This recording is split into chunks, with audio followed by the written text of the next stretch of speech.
So we already talked about how Dragon Ball Z wasted the potential of our boy Gohan. Then we spent some time just appreciating the amount of character development that Vegeta received. Now I think it's time to discuss someone who I see as a catalyst in this series. This character single-handedly sparked two of the most interesting arcs in DBZ, and I feel like we don't give him enough credit. Today, let's talk about the savior of the future, Trunks motherfucking Briefs.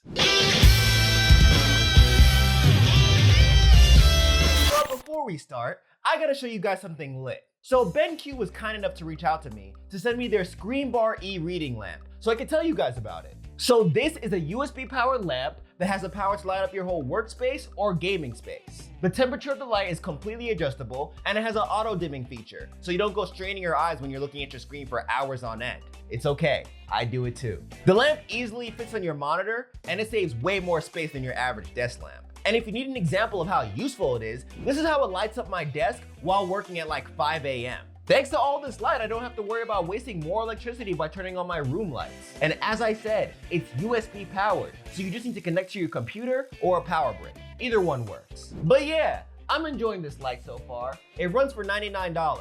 So if you want to get yourself one, check the link in my description. With that being said, let's get back to the video and talk about your boy Trunks. Alright, so out of all the characters in DBZ, Trunks probably had the best debut, like ever. My man rolled up to the scene, fresh as hell, with a sword. I don't know what it was about swords back when I was younger. Like, swords just got me off. Like, seeing Trunks with a sword was fire. When Gohan got his sword in the anime, that was also fire. I think it's Hiei's fault. Hiei also had a sword in Yu Yu Hakusho and yeah, changed my life. Anyways, he entered DBZ as a freaking boss. Frieza and King Cole tried coming through talking they shit, and Trunks came in saying, nah, hold up. I am also a Super Saiyan, and I will give you these hands, and proceeded to give them both the hands. Like, how do you just enter an anime and then not only beat last arc's villain, but you beat the last arc's villain's father? Like, bro, this guy came in saying, listen, I'm about to smoke and I'm ready to give the smoke. Who wants the war? On top of that, he just so happened to know how to go Super Saiyan, which may not sound amazing now because everybody can go Super Saiyan now, but back then, when the only known Super Saiyan was Goku, that shit was crazy. In the Frieza arc, Vegeta stated that going Super Saiyan was no normal feat. It was a very special transformation that only very few Saiyans could achieve.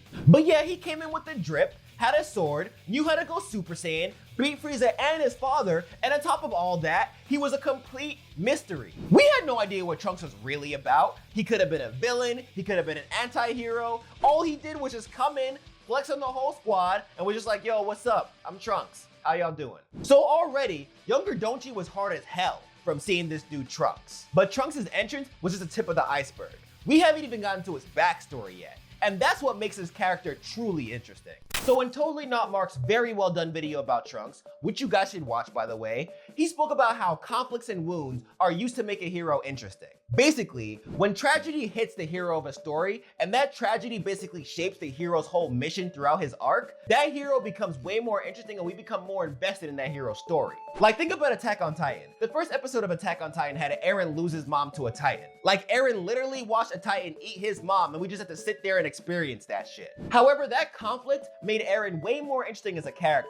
We rooted for Eren. We want to see Eren kill more Titans to get revenge for his mom. Imagine if Eren was just some random ass character who just wants to kill Titans just because killing Titans was fun. That wouldn't be cool. It's like if Batman became Batman without his parents dying. Like, that wouldn't make any sense. We need tragedy. In most cases, tragedy makes the hero. In Trunks' case, his tragedy was that most of his family and friends were completely murdered by the androids. Like, we're talking people like Piccolo, Goku, Vegeta, a whole bunch of strong-ass characters that we did not see die. Imagine watching this series and knowing that there was a timeline where all your favorite characters just died. And with there being no Dragon Balls to revive them, that was it. You just had to deal with that shit. They were just gone forever. So it was just Trunks and Gohan. But guess what? Trunks lost Gohan too, adding even more tragedy to his story. That shit set Trunks on his mission. Trunks was by himself. Trunks was the only person that could stop these androids. And the fact that he lost all those friends was fueling him to go and fight the androids in the first place. And because we watched that shit happen to Trunks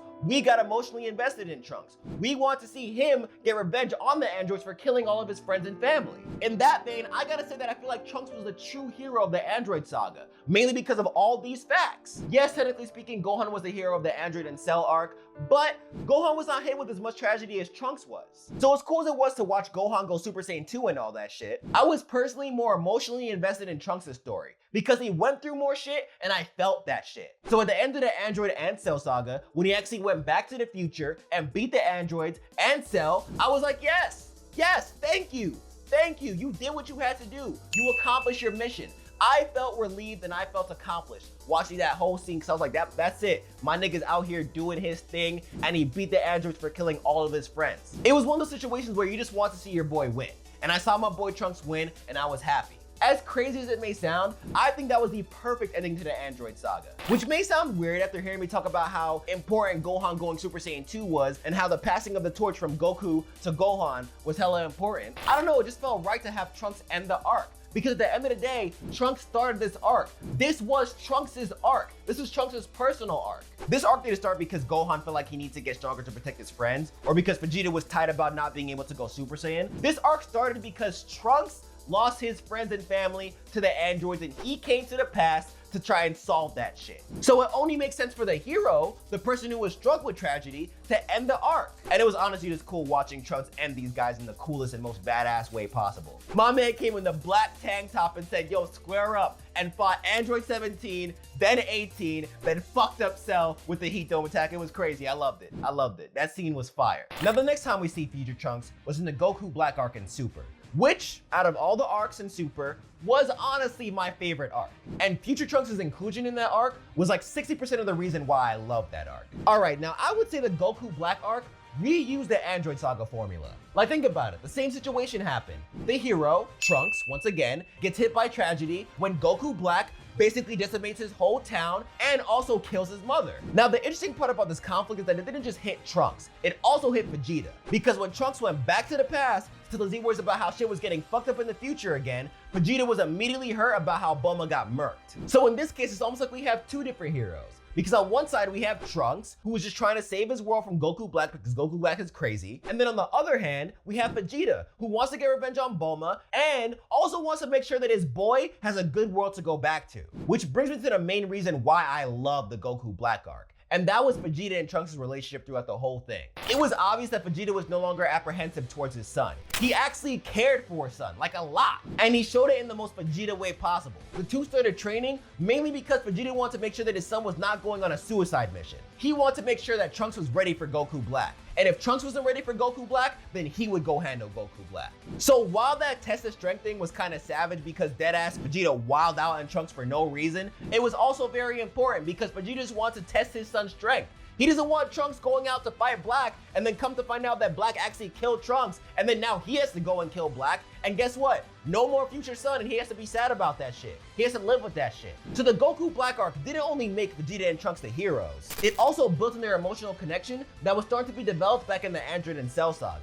However, unfortunately, as good as the Goku Black arc was in my opinion, I feel like the ending was a little Like you guys know how I said previously how as a hero of the story, it made sense that Trunks ended the Android and Cell arc, right? In this case, it didn't really make any sense because it was proven that the Goku Black and Zamasu fusion was much stronger than Trunks. On top of that, the whole thing where Zeno just completely destroyed the whole universe to end everything was just kind of like, come on, son, like, you're being lazy now. Like that was just lazy writing, really lazy writing. Honestly, if it were me, I would have it so that Goku would give Vegeta and Trunks an opening to attack, and then Vegeta and Trunks would do some dope-ass father-son team attack, not like their Gallic gun, something completely cooler, something completely different, and they would completely fuck them up. Maybe like, I don't know, a final Shining Slash or something, or like a Final Flash mixed with a Finish Buster. I don't know, something dope. Like that would make way more sense than Trunks using his broken sword to make like a discount Spirit Bomb using his sword and then cutting Zamasu and like what? Like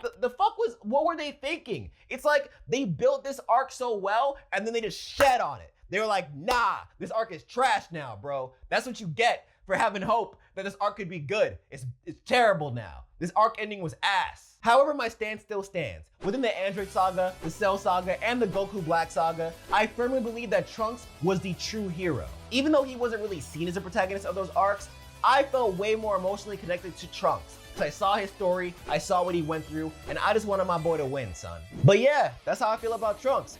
Honestly, I could end it off like this. I feel like Trunks is one of the best written characters in Dragon Ball Z. I think Toriyama did an amazing job with Trunks. He has a dope personality, he had an amazing backstory, his debut was dope as fuck. Like, Trunks overall was just a great ass character. I really hope that either A, we get more future Trunks, B, we get more dope writing like what we saw with future Trunks, or C, we just get a spin-off with future Trunks. That's kind of pushing it, but imagine a dope ass spin-off just about future Trunks. Just think about it for a sec. You see what I see, right? You see the fire that could produce, right? But yeah, Trunks, y'all, the true hero of his designated arcs in Dragon Ball Z. Well, that is it for this video, guys. Thank you so much for watching. If you enjoyed the video and want to see more, don't forget to like, share, comment, and subscribe if you have not already. And also, please hit that bell notification button in the bottom, because if you do not, you will never be updated with when I upload videos and shit, and then you're gonna be mad at me, and I'm gonna be like, wait, but you didn't like hit the bell. You gotta hit the bell so that you can get updated and shit. Shout out to all my little patrons who make videos like this possible with their very kind donations. And if you are not already a patron but would like to become one, go to my Patreon page in the description below and find out how you can support the channel for as little as $1 a month, fam. We also have shirts available. If you want to get yourself a shirt, it's also in the link in the description below, and you can buy yourself one if you like them. And if you don't, you can just kind of like look at them. I don't know. Do what you want to do. However, if you cannot afford to become a patron or buy yourself a shirt, do not worry. Liking, sharing, commenting, subscribing, all that stuff still really helps the channel out a lot. With all that being said, your boy signing off. So as usual, be easy, stay lit, and take care.